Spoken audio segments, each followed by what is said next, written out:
Yes, sir. Good morning, everyone. Thank you for coming to our community meeting. Is this on? Oh, okay. My name is Brennan Gilchrist. I'm the Planning and Zoning Manager here at Edgewood. I know there's a lot going on in Edgewood, but I ask that we focus and only ask questions pertaining to the pipeline, as we have brought in our specialist, Marathon themselves, who will give about a 10 to 15-minute presentation, and then we'll open it up for questions. Does that sound good? Yes, great. Any questions right now? Okay, perfect. Thank you, Brendan. I think first off, I'll introduce myself. My name's Jackie Heflin. I'm the right-of-way project manager with Marathon Petroleum. Glad to be here. Glad to see the participation and the engagement from the community here. Thank you all for coming out and inviting us. I've got a few members of my team here. Nicole Rudisell standing to my right. She's a right-of-way agent with Select Right-of-Way. She's a contractor that's been engaged to assist us with this project. And then I've got Jeff Moore and Larissa Bordeaux that are also with Select that are helping us with this project. Char Kim is our engineering project manager, and then my boss Gary's here also. So thank you all for coming. Look forward to presenting and answering questions. We've got a quick slide deck here that we'd like to share. Can we toggle over to that?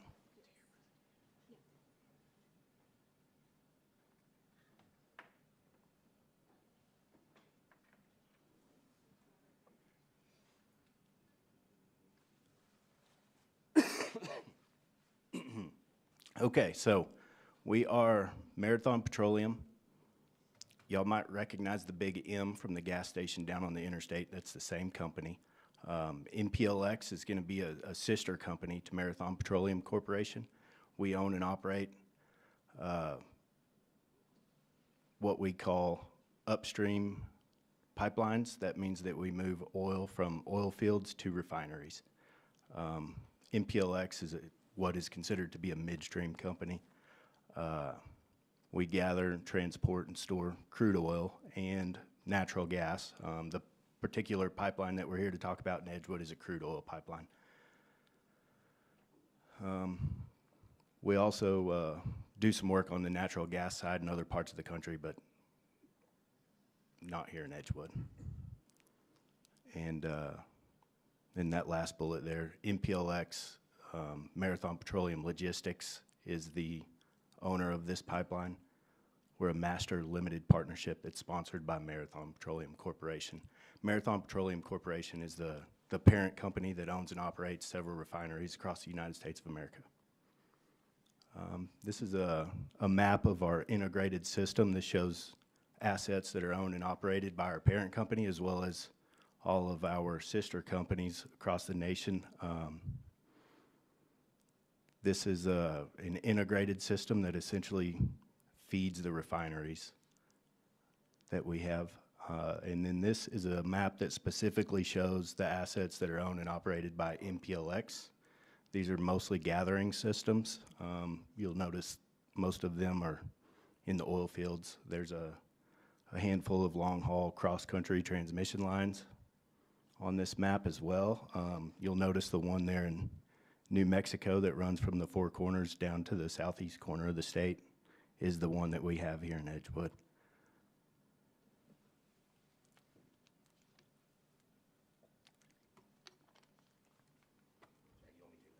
Sure, I might invite Char up to talk a little bit about project specifics.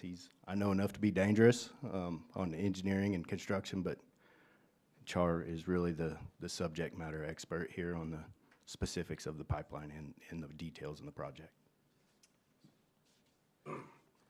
Morning, everybody.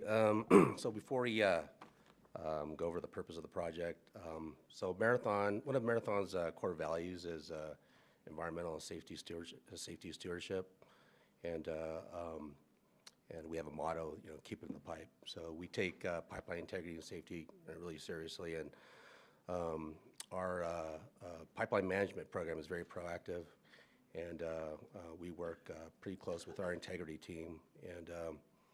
And looking at this pipeline, there's a segment pipeline that runs through a very kind of densely populated section of the town, where the pipeline essentially is in people's backyards, front yards, going underneath people's driveways. Some instances, there's been structures built within our easement, which typically that's not allowed. And so for us to do any maintenance work, repair work on that system within that segment would be very disruptive to the landowners. And when I say repair work, maintenance work, it could be installing a sleeve on the pipeline. It could be, we can cut it out, replace it with a new section of pipe. Sometimes it's as simple as just doing a recoat. But regardless of the repair mechanism, it's very disruptive to the landowner. We got to bring in heavy equipment. We need, we're disturbing the ground. So in looking at the segment with our integrity team, we made a business decision to reroute the pipeline to avoid these. I think there's almost 100 landowners, 90 landowners that would be affected. And we've been working with the town for almost a year on this. And with this new reroute, we have like less than 20 people, 20 landowners? 16 landowners affected, so 16 versus almost 90. And with the reroute as well, we picked roundings near edge of fence line so that we minimize impact on future development of the parcel. And it also gives us maintenance access, really easy maintenance access to continue to maintain the pipeline. So really that's the purpose of the project, is to be less disruptive to landowners on future maintenance work. And long term, we feel like it's a good option for Marathon and for the town itself. So with that being said, I'll turn it back over to Jackie, and he'll finish up the presentation for us. Thank you, Char. So I don't know how many of y'all can see the map. Looks like we got one on this side, so I guess everybody can probably see it pretty good. Could we maybe turn the lights down? Yeah.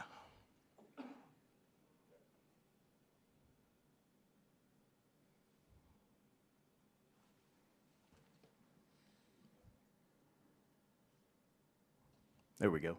Thank you. So one clarification to this slide, you'll notice at the top it says possible routes. That's incorrect. I guess we just made an error when we put this slide together. The red line that you see on the map is where our existing pipeline is. This is a 16-inch crude oil transmission line that was installed in the late 50s. We've been operating this pipeline ever since. It moves crude oil from the Four Corners region down to the Permian Basin. You'll notice there are several boxes that are grayed out to the south of the blue box. Those are residential lots that have been developed on top of our pipeline easement. The blue box is land that is owned by the state of New Mexico. We have perpetual easements that allow for us to operate and maintain this pipeline in perpetuity. And as Char mentioned, we would rather reroute this pipeline to get out of these congested areas. There are about 60 parcels that the pipeline currently touches that we would have to dig up to replace this pipeline.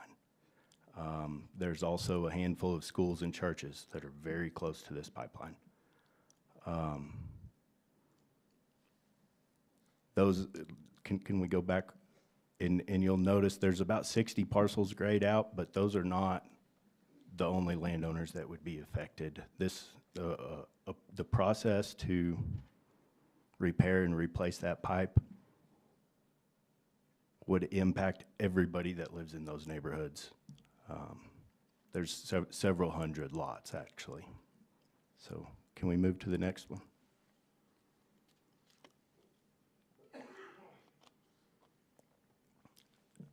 So this is going to be zoomed in on the blue box that was on the previous map. This is land that's owned by the state of New Mexico. And the town of Edgewood has been developing public facilities on this land for several years. We're currently in the building that is at the bottom right-hand corner of the map. You'll see the diagonal line on the bottom left. That's our existing pipeline. And the blue line is the line that we surveyed last year to replace and reroute the pipeline. We had routed it through open space and under the parking lot for Venus Park. We came to several commissioners' meetings last year, and through working with the town, we had decided that was what we thought was the best route at the time. So we made an application to the state land office for this route, and we had some discussion with the Planning and Zoning Commission here recently, and they've requested some changes to that route. This map shows the same tract of land. You'll notice that that orange line is the same line that I showed on the previous map. The town has requested that we reroute to the north side of Bachelor Draw. This was actually a route that we had contemplated last year. There were several, I guess, concerns brought up by folks at the town as well as the state land office that kind of killed that idea at the time. One of them being an archaeological site that is on the route. It's our policy, as well as the state land office's policy, to try to avoid all archaeological sites, but due to the town's input and request, the state has told us they're willing to grant an exception to that policy. So we've made a request to the state to review this newly proposed route that the town would like us to take and provide us with a mitigation plan to minimize the impact to that archaeological site. And at this point, the route through the state land is pending the state's review and recommendation on a mitigation plan.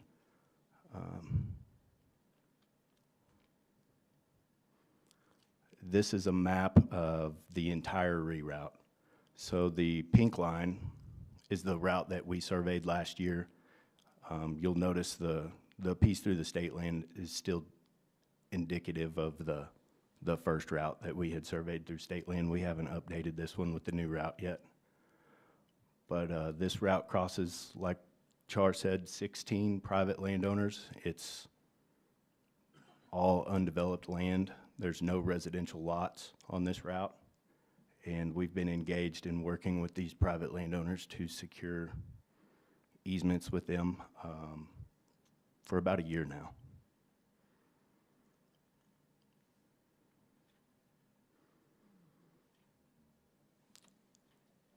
So reroute advantages. Why is this reroute in the best interest of the community? I think this is probably the most important slide and the most important piece of this project that I can share with you all. There's 17 significantly larger parcels that we will be crossing. Like I said, there's 16 private parcels, one that's owned by the state of New Mexico. The existing route crosses 60 smaller, mostly residential lots. We're 50 feet from New Mexico Early Learning Academy and Woods Inn Church. There are homes within 20 feet of the existing pipeline. Replacement would require excavation next to multiple homes. It's generally safer for the construction team and general public without construction next to homes or busy roads. New route road crossings will not require any lane closures. If we were to replace through those subdivisions, we'd probably be looking at a lot of lane closures throughout the process. Future operations and maintenance activities will be conducted in open space. We'll be proactive in working with developers in the future to make sure that we have sufficient access and that we keep things like homes and buildings off of our right-of-way.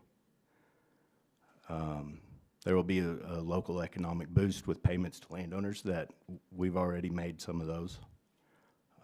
There's also per diem to contract laborers that'll be here for a few months that'll be staying in, hotels or Airbnbs, visiting your local restaurants. Also, development on residential lots on the existing alignment will no longer be subject to our land rights. So that was kind of part of what we spoke with the commission about last year, was once we're able to get this new pipeline in the ground and commissioned and in service, we will abandon that existing pipeline and those landowners will be able to develop those lots without any restrictions. So I think there's at least 60 landowners there that would probably be really happy that we've done this. Finally, this is my contact information and my boss's contact information. Michelle's not here. She's out on leave for probably another month or so. So in the future, if you have questions and you can't get a hold of me, y'all can call her. But in the meantime, just please direct your questions, calls, emails towards me. And that's my personal cell phone, so call me anytime. I might not answer at 2 o'clock in the morning on a Saturday, but I'll do my best to get back to you. I think that's about it. Do we want to open it up to questions? Anybody else have comments? How do we want to do this? Sure.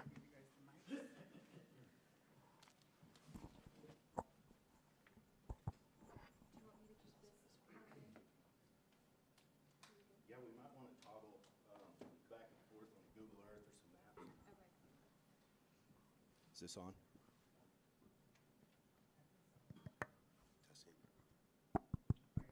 Hello. Okay, so we ask that if you have a question, just come up to the podium, ask a question, and then they'll answer it, and then we have a seat. Okay?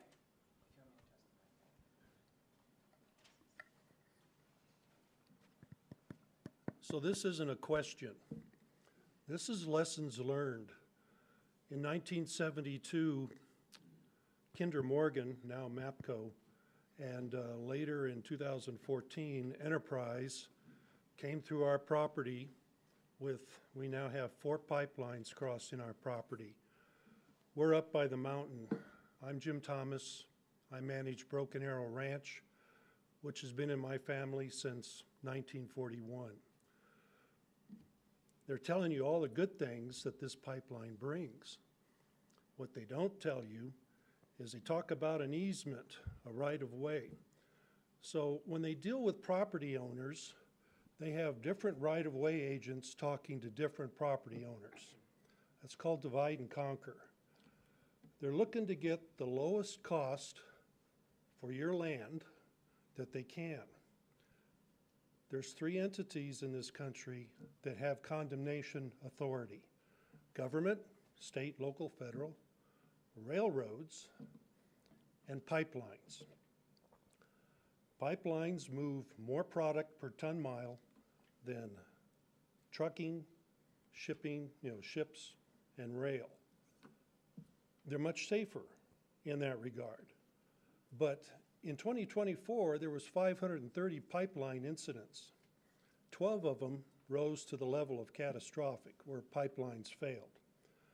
So they have a right-of-way easement right now, which is the land. But you lose the explosive arc that comes along with that. And it is 150 feet on both sides of that pipeline. So if you've got open land, you cannot do any development into that explosive arc. If you do, you risk having an incident. Now, it's a good thing that they haven't had an incident here since the 50s. And I can tell you, back in the 50s and 60s, nobody lived out here. This is all this development has happened in the last 30 to 40 years. So if they tell you that this is good for the town, yeah, those 60 landowners can now do something with that property. But if you have a large tract of land, you are going to lose 300 feet of usable space, land that cannot be put to beneficial use in the future. So when you're talking with the pipeline folks, the right-of-way agents, you need to take that into consideration. When they came through us in 2014, they offered us a pittance for about 12 acres because they're covering about 2.5 miles of our property. After we negotiated with them and dug our heels in, we got 4 times that amount. Now, there's case law that supports the loss of future use of the land. Now, they're going through larger parcels of land, which they like to do. But if you're one of those landowners, and if they're gonna cut corner to corner through your property, you're losing 300 feet. It looks like it's only 25 feet or 50 feet, but it's 150 feet in both directions of that pipe. Now, you can run livestock on there, you can run, other stuff through there, but if you start digging, or if you start encroaching, you're gonna have them swoop down on you very quickly. These pipelines make billions of dollars off of your property. You have a right to get the maximum value. Now, if they go to court, they're gonna try and say, well, we're giving you fair market value. Fair market value of the easement itself. You have to look at it from the standpoint of the loss of future use or development for the other 300 feet that surrounds that pipe. These look like nice people, they are. But they're here to do a job for Marathon and Marathon only. If you all want to get a better deal on the value of your property, you need to band together. You may have to get some attorneys to give you some counsel and some guidance. Once they go through your land, they're gonna rip it up. The first thing they do is they take away the topsoil. The topsoil is critical to the natural grasses in this land. When they came through 3 years ago to reroute a pipe, the first thing they did was they ripped up the topsoil. We told them, you're gonna replant that topsoil and you're going to water it. And we made them water it twice a day for 2 weeks. We made sure that they got the right mixture of natural grasses, which is western wheat and blue grama. And then we made them come back again in the next planting season, because there's only 2 times when the natural grasses will seed, early spring, early fall. If you look at an aerial view of our property, which comes down Broken Arrow, you can see a big scar that comes right down our land. They wanted to go corner to corner on a half section of land. My grandfather fortunately made them come to a fence line, come diagonally across, and then down section lines. So they said that they were trying to follow fence lines and things like that. So if you're large landowners, you need to fight for your right to keep the future value of your land intact as much as possible. And that's all I have to say. These are what you can expect.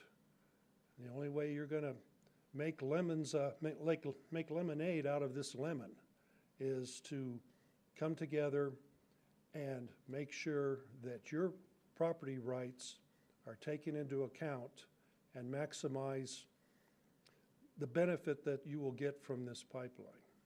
And that's all I've got to say. Thank you. Thank you for sharing, that's awesome. You're welcome. And I'm going to the Central New Mexico Electric annual meeting. Can you guys hear me okay? Okay. Just a couple of quick clarifications on that. So the pipeline that Mr. Thompson was referring to, that's a gas pipeline, natural gas pipeline, and this is a liquid pipeline. So gas and liquid have different requirements. Liquid is non-compressible. It's not a compressible fluid. With the gas, you essentially have a big spring in a pipeline. So with that being said, we typically try to be as far away from occupied buildings as possible, but 50 feet is minimum from the pipeline to the edge of the occupied space. And as an example, if you pull up that map, you can see a reroute that we did around the Walmart. And so, it's liquid, is more forgiving than gas is. So that's just a couple of clarifications on that.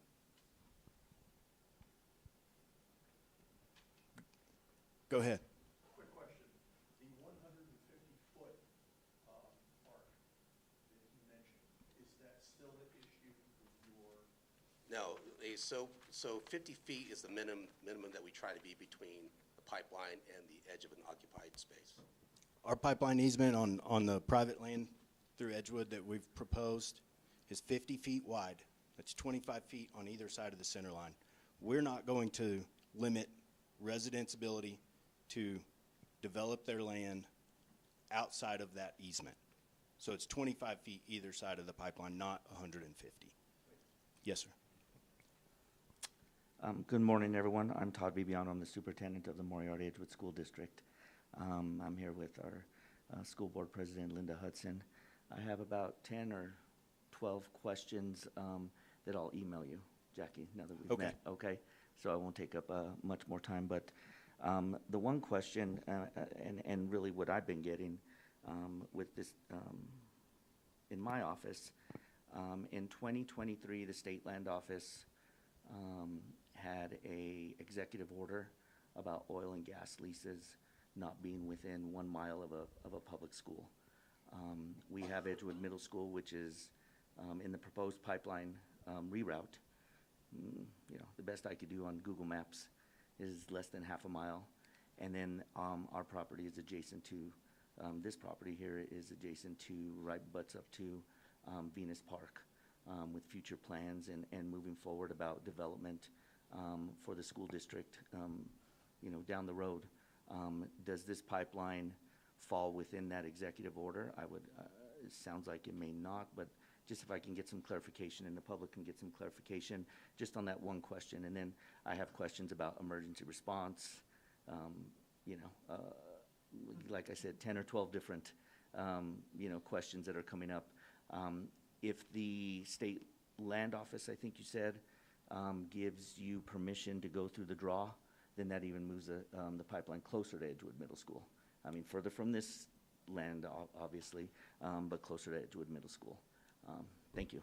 Yeah, thank you for that. And the moratorium that you're speaking about, that was a subject of discussion with the State Land Office and the Town Commission early on. I think they told us about that almost a year ago.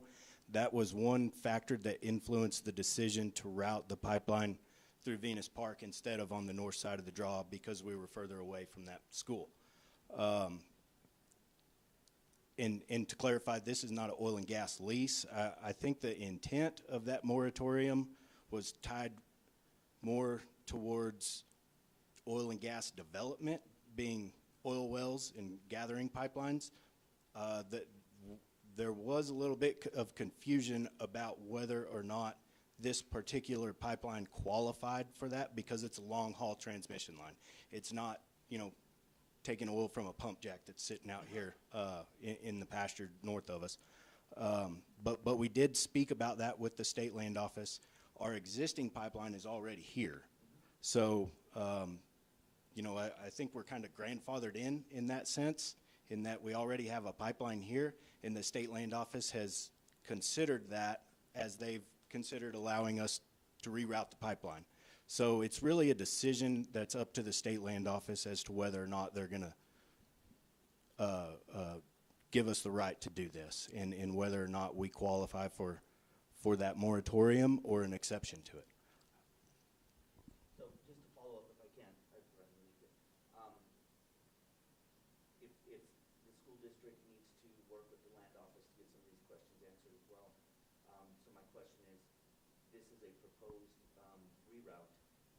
Is there a timeline when this would start? I mean, you got to wait for some permission, but in Marathon Petroleum's mind, when would you start the work? So the goal is to be done with construction before the end of the year. So that would mean starting Monday? Well, originally we were going to start May 1st, but because of this route change, we pushed it back by another month. So June 1st, we would like to start bringing in material, start prepping staging areas and whatnot. Okay. Again, just looking at regulations and safety for our schools and not a lot of questions, but enough to, obviously this came across my desk a few weeks ago, so I'll be emailing you this weekend. Yes, sir. We'll be happy to. And I know I did reach out to the PRC, pipeline safety, just asked them a few questions. I was told they had no idea that there was any type of, this project going on. He's gonna try to be here today, but, I'm gonna loop him in as well, if that's okay. Especially with my safety concerns. Sure.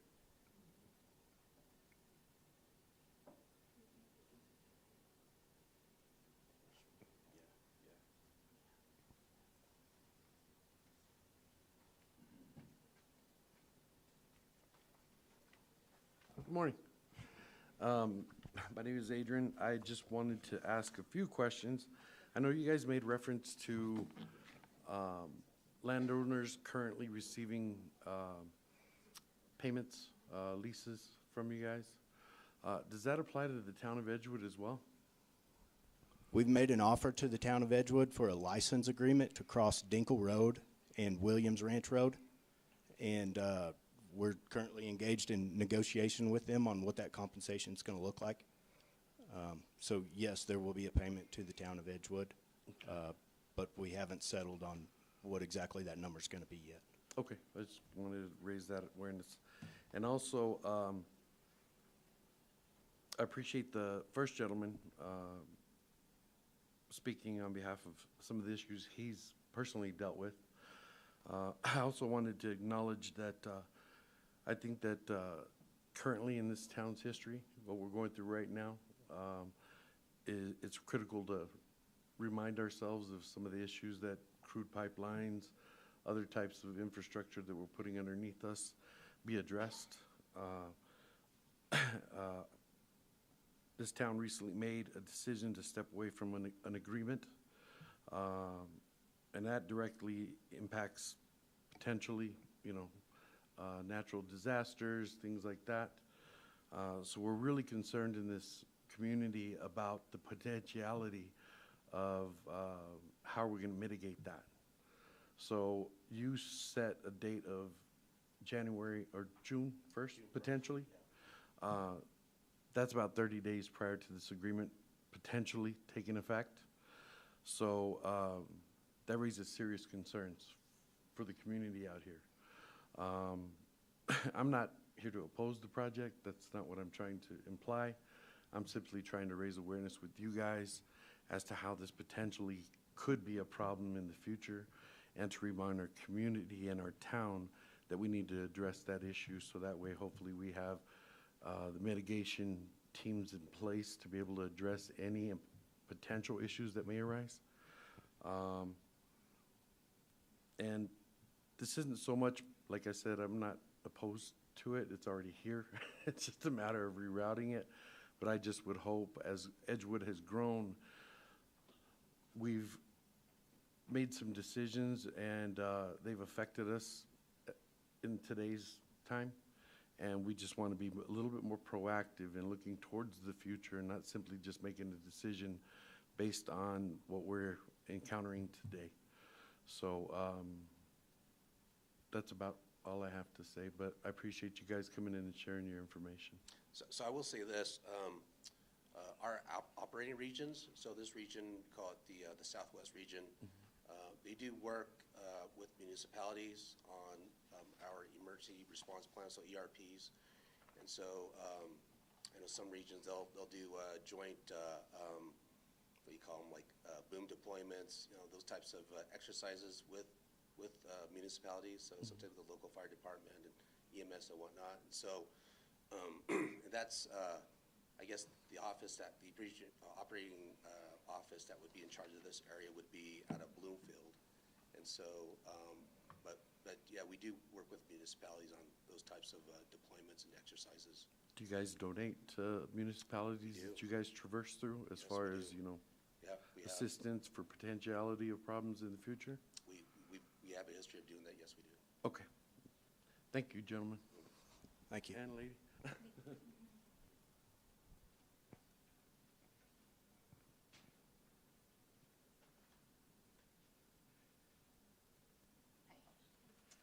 I have a specific question on, I would assume since the 17 parcel owners, if you're moving forward June 1st, that would mean they probably have already agreed to this.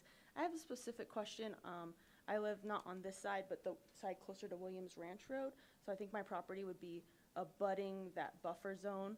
I want to know the specific alignment on Williams Ranch Road. But I don't know if that'd be more for a question for later or the diagram on that right away. Just because my neighborhood association, basically I want to know if my neighborhood association got paid out or if we were part of that or not, just to know if like state property alerted us if we got anything. Can we toggle back to a map?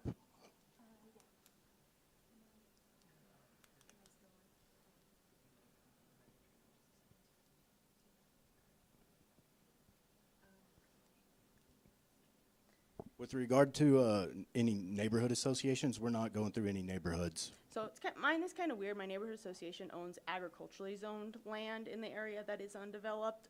It's like a side property to it. So that's just the part I'm really curious about. But it sounds like maybe I could ask you that on a separate. Or does Monzano Resource ring a bell as a landowner? Yes, 'Kay. that's a neighborhood that's going to be north of Yeah. the reroute. I think Nicole's got a Google Earth here. Oh, okay, there we go. I think the neighborhood that you're talking about is going to be up here, up in this area. The closest that we're going to be on Williams Ranch Road is on the Parker land. Okay, so that answers my question. So you're going That's- through Parker's, you're not going to the left, because I am on the parcels to the left. Yes, Okay. that's correct. Okay, like We're not on the landowners that own the rest of that undeveloped space in your neighborhood. Okay, see like where it says Douglas Loop, and then there's that Yes. dirt road to the right? So it's not gonna be at all in that area, it's gonna be fully in. It'll be on the east side of that fence line. Okay, and then second question, for the old right-of-way that went through the old area, are those property owners, if they were an owner that had, like specifically that neighborhood Dinkle, just speaking for someone in that neighborhood, Salida del Sol, are they gonna have to get a replat with the county to show that right-of-way removed, or is that right-of-way still perpetual on the plat? No, they don't have to update plats. There's no requirement for that. We will file releases Okay. of the easement in the courthouse. Okay. It'll be filed in the deed records, so, if they were to sell the property, their property is currently subject to that land right that we have. And if they were to sell the property, the title company would perform a title search and tell them, your property used to be subject to this easement, but here's a release that the company Okay, filed so in the it'll- courthouse, so it's not subject to that easement anymore. Okay. Yes, sir. Okay, thank you.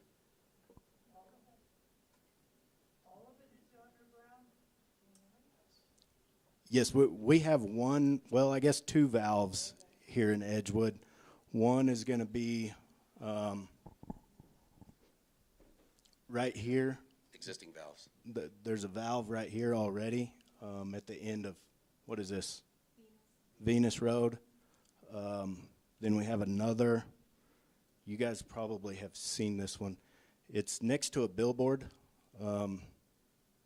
Right here on the north side of the interstate, we have a fenced facility. There's a satellite dish and another block valve there. Those valves are not only required by regulation. Our pipeline's regulated by the federal government. Those pipelines are not only required by the federal government, but we install them at critical intervals. They remotely monitor things like pressures and flow rates.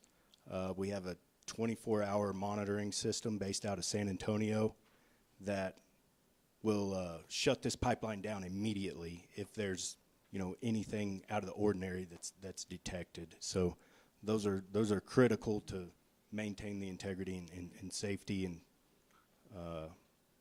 reliable operation of the pipeline. But we will not be installing anything else above ground. The new rerouted pipeline will all be below grade, a minimum of 48 inches to the top of the pipe. It'll be deeper under roads and some other areas.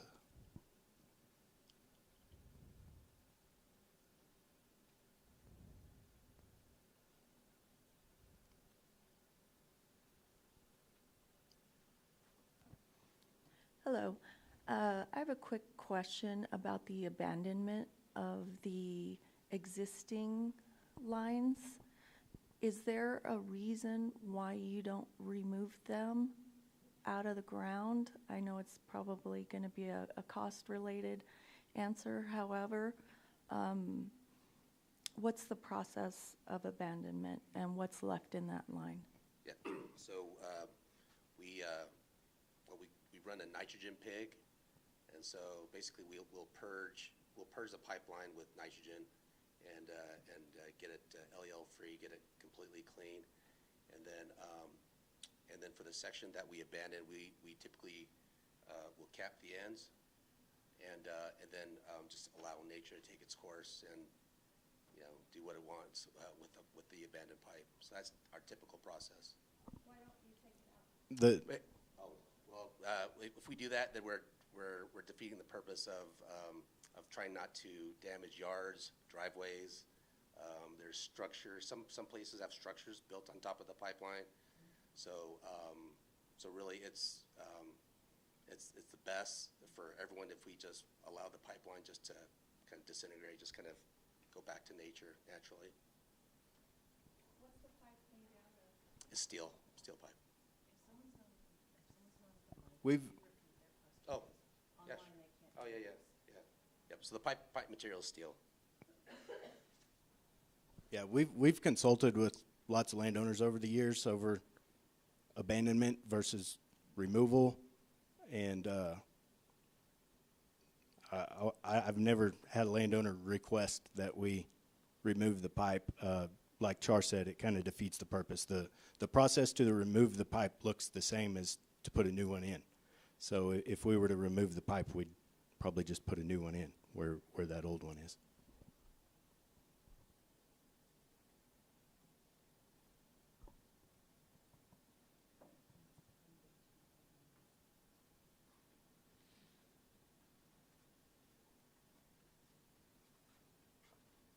Hello again.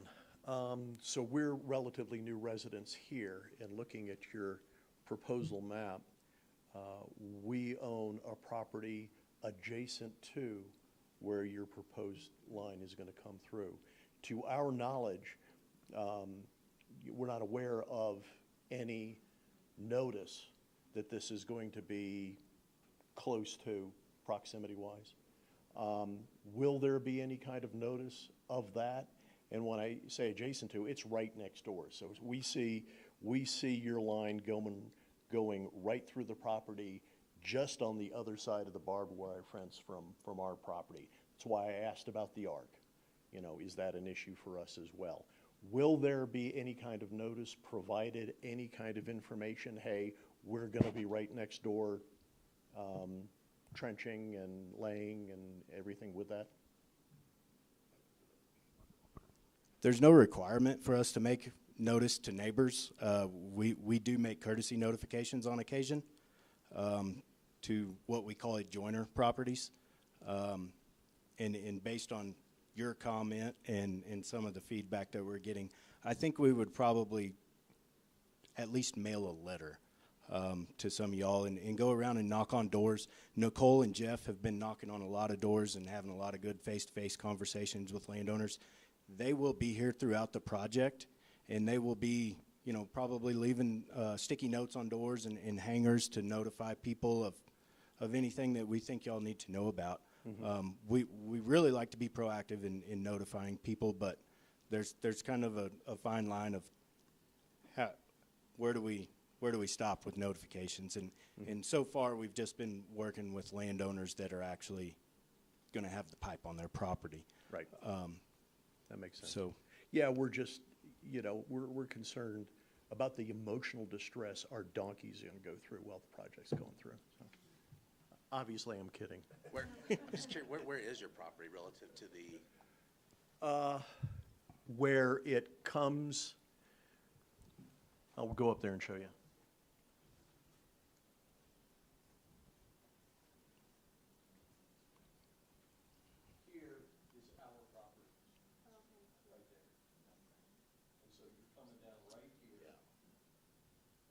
yeah, so I think based on this, I can probably commit our company to mailing letters to any residential parcels that will be abutting.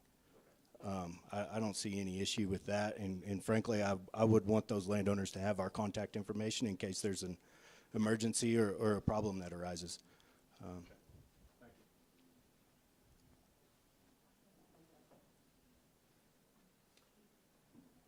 Good morning. My name is Kelly Hamilton, and I'm the town manager. And you're familiar with me. We've met before, and I really appreciate you guys coming out today and visiting with our residents and so forth. A couple of comments have been made about, as town manager, our town commission, we have to look at the long term. And you yourself, sir, I believe, and don't get me wrong, I may misquote this a little bit, but you said you want to leave Edgewood better off than when you found it, or something to that effect in a meeting we had earlier. Was it something like that? I think I said that. You said that. One of you Yes, sir. did, and we really, really appreciate that sentiment. And it's also been mentioned by several wise residents here about the potential for hazmat situations and those sorts of things. And Edgewood is not, we're in a transitional period. Hopefully we can, and we will, get our fire and EMS situations resolved. But I think it would be really, really, I think you would really leave Edgewood in a much better spot than when you found us if you would consider helping us with our emergency management response, whether that looks like a piece of equipment, apparatus, fire apparatus, hazmat, ambulance, something like that. And you've generously offered to allow us to apply for little grants for playground equipment and things like that might be, or training, or exercises, those sorts of things. I'm an old emergency manager, so I'm pretty good at exercises myself. So that's not necessary. We appreciate the offer, and I believe her name is Tina, isn't it? Tina Rush or something like that.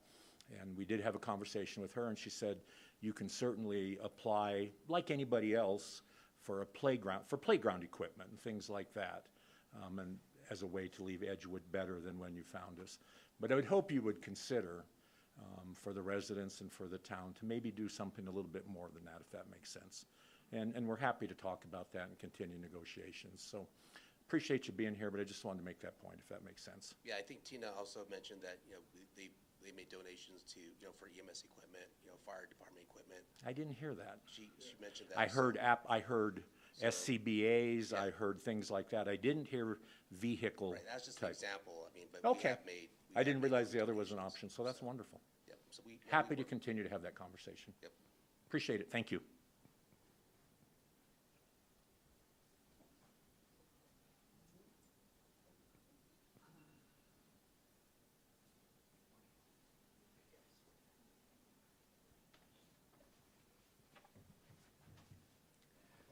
Good morning, everybody. Just a little icebreaker here. Historically, in Edgewood, all the years we've been here, a lot of our commissioners and council people and staff like to DIY. So hopefully our commissioners won't decide to do this themselves.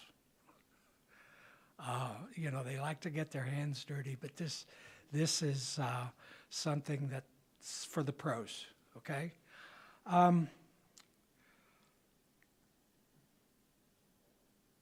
Folks, we are sitting on groundwater that's sole source. It's the only one we got. So basically, what's taken place in the last 3 months is the New Mexico groundwater report has been released. The goalposts have changed. And basically, they're redistricting all the zones for groundwater, and it's especially crucial in Estancia Basin. In my background,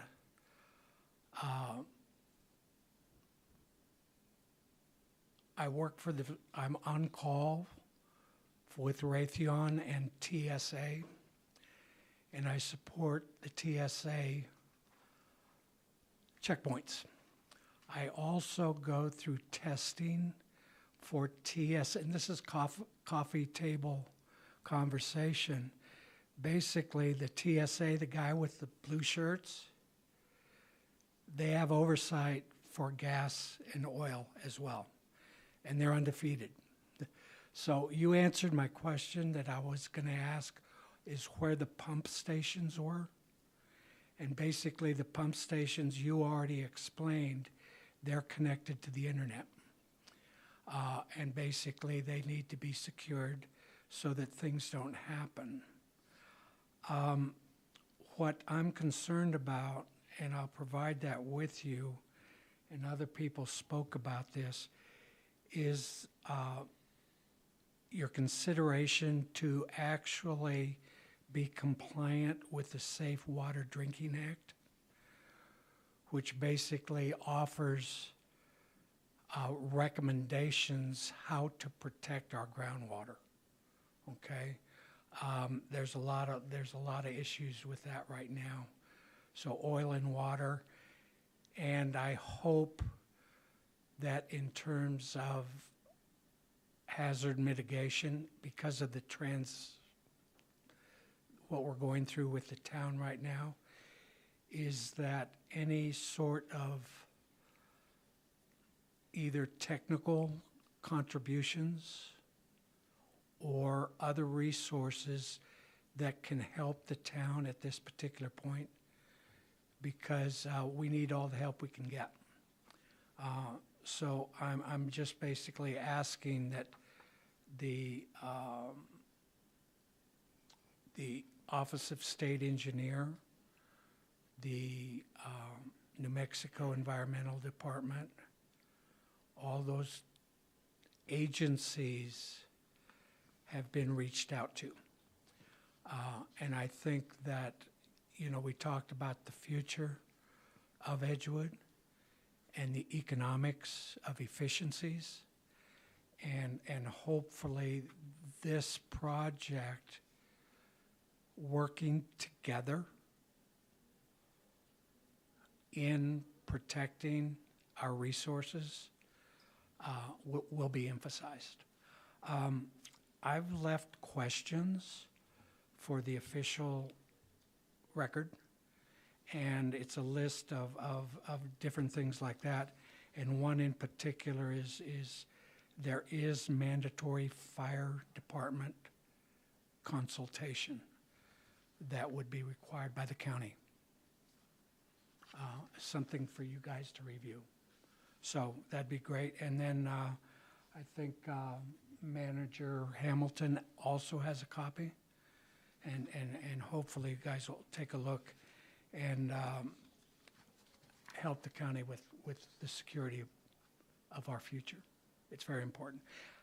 Because, and what people need to understand is that oil and gas pipelines, water are both considered now critical infrastructure.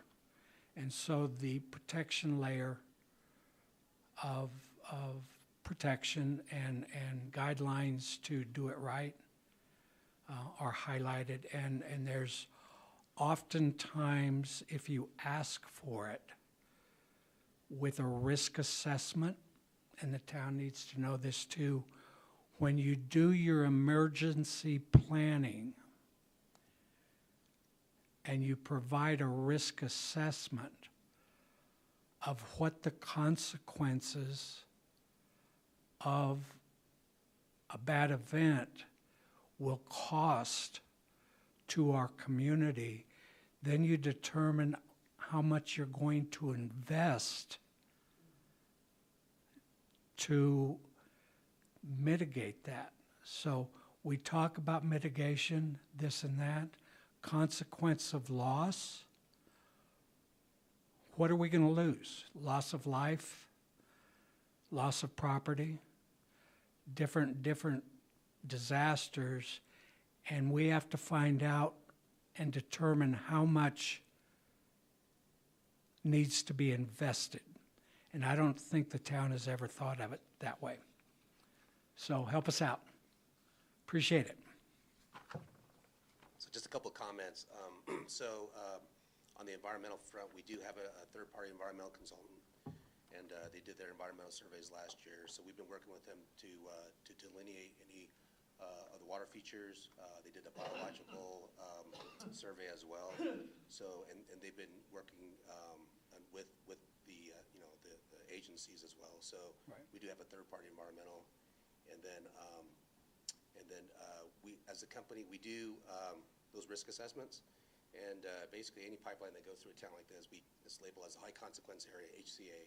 Right. So so we do those things are ongoing, and with this reroute, it still stays as a HCA for sure. So Again, if you look at the new groundwater report, it's groundwater report series 360, and it just came out in January. And it combined with the Safe Water Drinking Act, goalposts are changed. Yeah, so with regard to any regulations that might stem from a report like that, or from the agencies that you mentioned, there's local, state, and federal regulations, federal being at the very top of the chain here. This pipeline is regulated by PHMSA, which is the Right. Pipeline Hazardous Materials Safety Administration, I think is what that acronym stands for. And PHMSA regulates all long-haul cross-country transmission lines like this. And for us to be compliant with PHMSA, we have to be compliant with all the rest of the regulations as well. PHMSA performs audits on our pipeline, and they look for things like integrity assurance. We run tools through the pipeline to make sure the wall is thick enough to handle the pressure that we're pushing on the pipeline. And those PHMSA audits assure compliance, really, with all the rest of the regulations. So with regard to a Safe Water Act or anything like that, we have environmental specialists in the company that review those things and make sure that we're compliant. I'll close with, and the public, I think, will appreciate to know this new knowledge and whatever. In the East Mountains, our only source of drinking water is groundwater, okay? In New Mexico, the groundwater belongs to the public.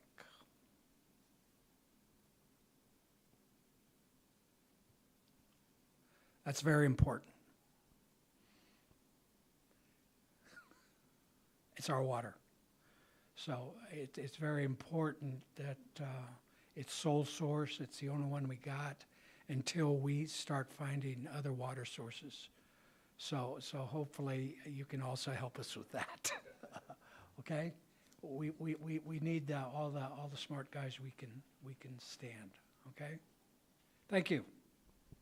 Good luck. Thank you.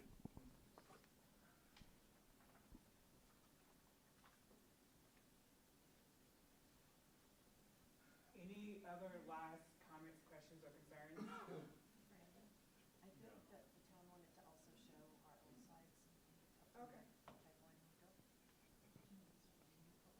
Speaking to that. Are you speaking to that? I can.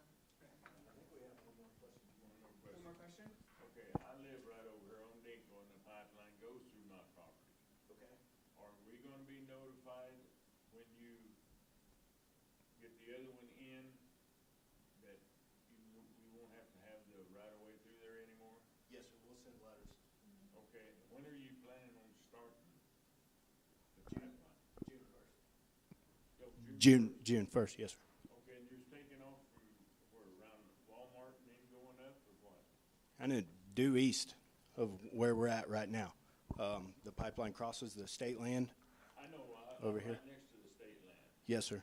So the reroute would tie in to the existing pipe, just literally due east of where we're standing.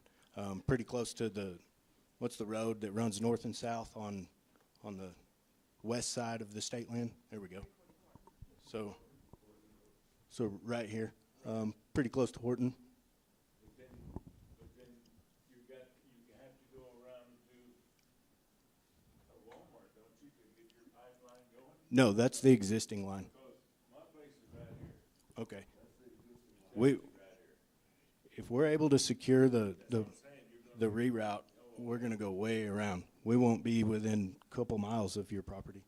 Okay, so they won't, the pipeline that goes around Walmart will be affected in this too, right? It'll be abandoned, Okay. and the land rights associated with that will be released as well. That was my concern about being notified, so we don't have to mess with the right-of-way stuff anymore. Yes, sir. That was a promise that we made to the commissioners last year when they originally approved the concept and the route through the state land the first time. How long is it gonna take to? It's, Repeat the question. 3 to 4 months to construct, Okay, so it'll be done before the end of the year. yes. How much damage is this additional traffic on the roads going to cause? Who's going to cover the cost Can we of get, that? can we get these on the microphone or repeat? Because the public that's watching can't hear the questions out there. I can repeat. We got a question about how much damage will the additional traffic cause to the roads and who will cover the cost. So we don't anticipate damage because we plan to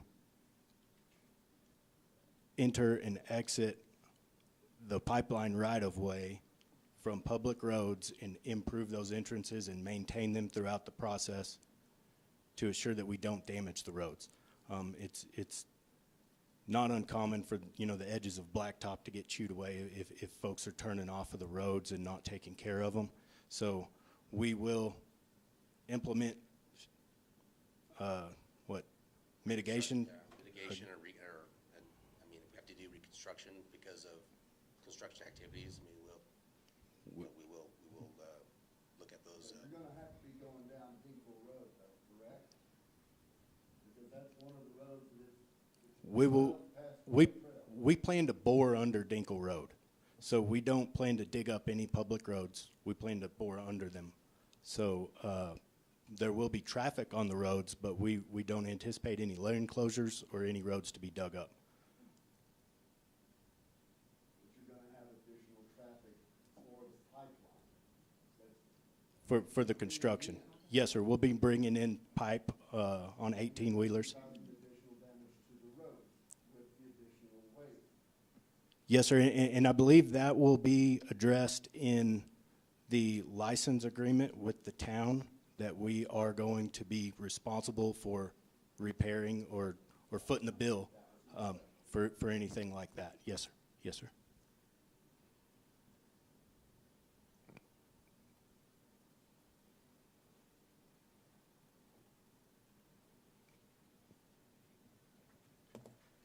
One more time.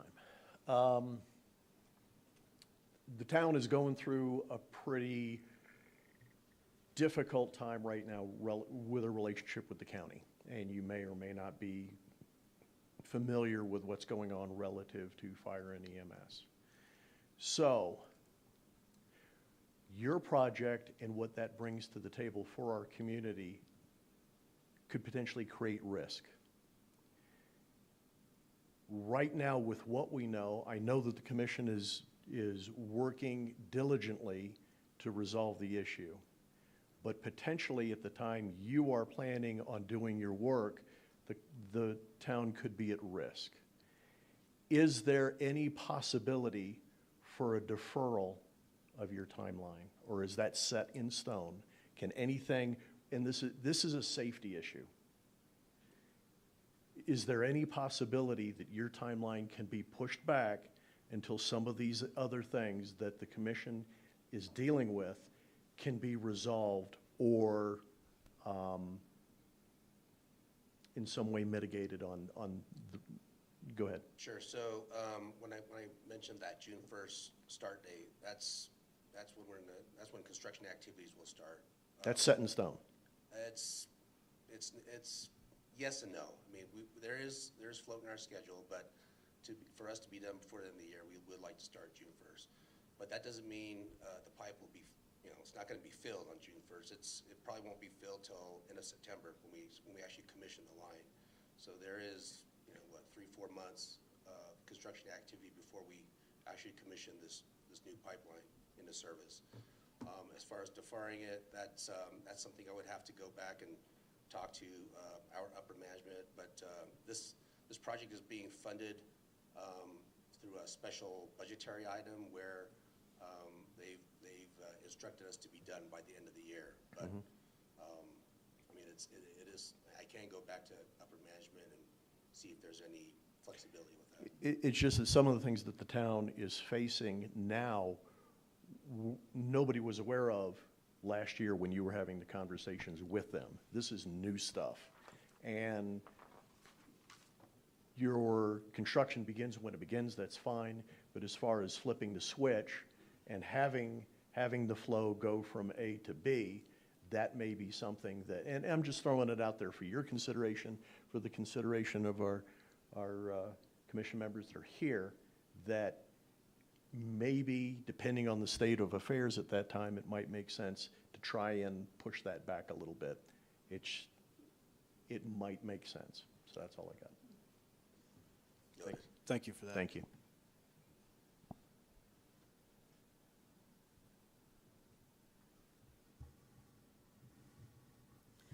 For the public's benefit, we just wanted to show some of the impact on Section 16. On this map, it shows the entire proposed reroute through Edgewood. If we can go to the next slide. The blue area at the top is now this, what I'm showing you here, enlarged. And this is the town. The town has been planning to develop Section 16 since 2002, since the early 2000s. And there have been a variety of different versions of these plans, but they all include open space along the draw, which you can see in green in the center. They all include recreational areas and town municipal buildings, which you can see about center right on this. So the pipeline that's reroute that's originally proposed and applied for is the one that goes straight across, and you can see it runs under the parking lot in Venus Park and adjacent to the school's property, which is the blue area lower right. Go to the next slide. So what the town has requested is that perhaps we relocate that, the green line on this map, to where the red line is above the draw. Reason being that at that location, it wouldn't be interfering with park. We wouldn't have a pipeline running under the parking lot where we put our carnival every year, and that's a lot of weight to add to the parking lot with a pipeline underneath it, and wouldn't be where we do our community's large events. If we run it along the north side of the draw, it would be become a little bit more of a feature for the community, because it would be an easement for a trail along there, and that's just an element that would add to the community as well. So those are the things we wanted you to be aware of and visualize. This is just a little bit closer in. You can see the park better. In the upper right-hand corner of this particular map, you can see the middle school with its green-blue roof up there, and that shows you some proximity. Where they're proposing the pipeline would be is closer to the Edgewood Elementary School site. Where we're requesting it would be on the north side of the draw would be a little closer to the middle school, but that would put it also about halfway between the two properties for distance purposes. I think. And this is just a close-up that shows you how it runs under the park. And even though the park does not look like this today, this is what's been proposed and planned for and is working toward for future use. And on the north side of the draw, that's where town buildings currently exist and future location of town hall is proposed. So currently over there is the animal shelter, the municipal court, and our roads department, and those are all along Municipal Way. In the future, we hope to have a town hall complex that would include the town hall, the library, and potentially the police department location as well. So this is just for community information. We'll put all this stuff on the website so that you can see that, and with the permission of Marathon, we would be happy to include their slides on the town website as well. And that way everyone has all the information.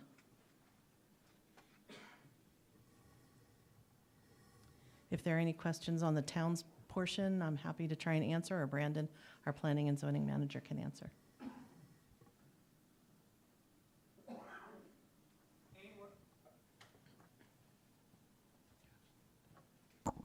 Do we have any last-minute comments, questions, or concerns regarding either the master plan for Section 16 or even for Marathon? Okay. With there being no more questions, comments, or concerns, that's the end of our community meeting. Thank you all for coming out. We really appreciate your comments and questions. And